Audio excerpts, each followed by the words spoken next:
Today we're diving into one of the most haunting and complex cases in American history, the Atlanta child murders. This isn't just a story about a crime. It's a story filled with doubt, fear, and questions that honestly still linger to this very day. Just let that sink in for a moment. For 2 straight years, this was the terrifying reality for families in Atlanta, Georgia.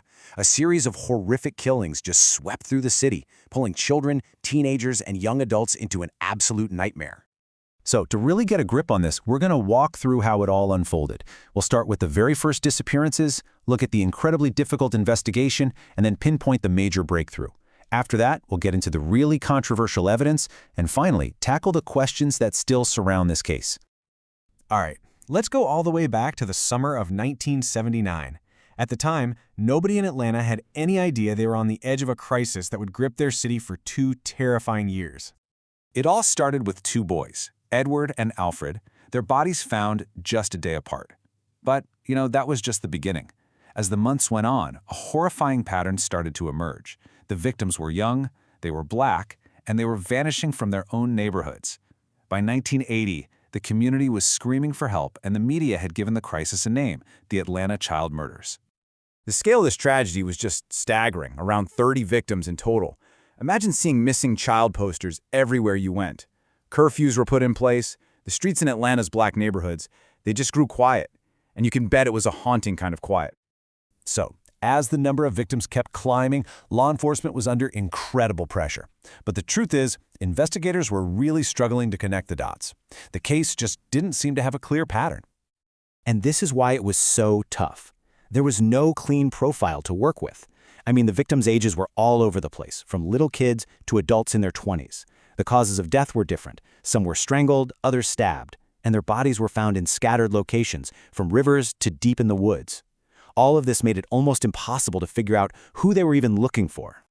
After months and months of hitting dead ends, the investigation was about to take a really dramatic turn. A new idea, a new theory, was about to lead to one of the most critical moments in the entire case. You see, with several victims being found in rivers, a new theory popped up. What if the killer was using the city's bridges to dump the bodies, probably under the cover of darkness? It was a simple idea, really, but it was about to change everything. So, running with this theory, police launched a massive operation. They started staking out 14 different bridges across the city, just hoping to catch the killer in the act. It was a desperate move, for sure, but it was also a focused one, and a case that badly needed a new direction. And then, it happened. On the night of May 22, 1981, officers on a bridge over the Chattahoochee River heard it, a loud splash. A car was immediately stopped as it drove off that bridge. The driver? A young man named Wayne Williams. And he was about to become the prime suspect. Okay, so they have their man. The focus now shifts to building a solid case. But here's the thing, this wasn't going to be a case with eyewitnesses or some dramatic confession. The prosecution's entire argument would be built on something tiny, something microscopic. The whole case was built on what's called fiber evidence. It's a science of matching these tiny, microscopic fibers, from a carpet or a car or a piece of clothing, to fibers found on a victim.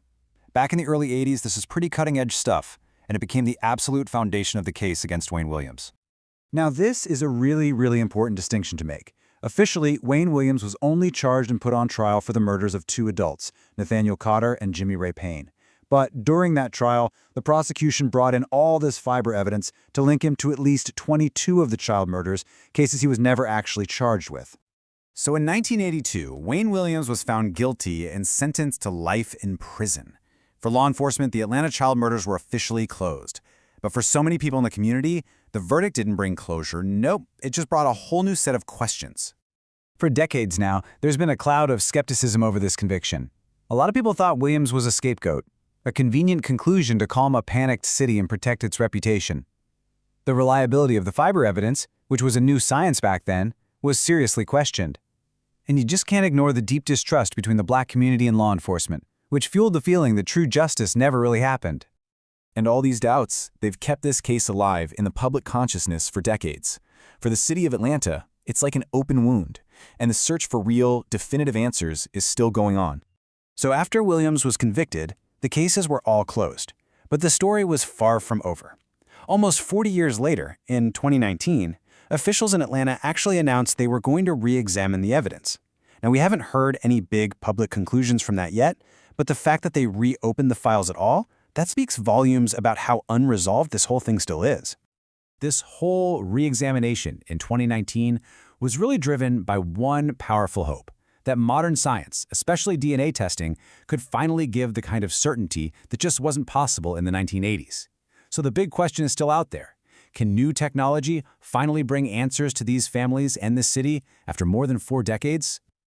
When you boil it all down, the Atlanta child murders case is so much more than a crime story. It's become this somber symbol of unanswered questions, of grief that has never really gone away, and of the painful reality of justice delayed. It's a reminder of a city's darkest chapter and a search for truth that, believe it or not, continues to this day.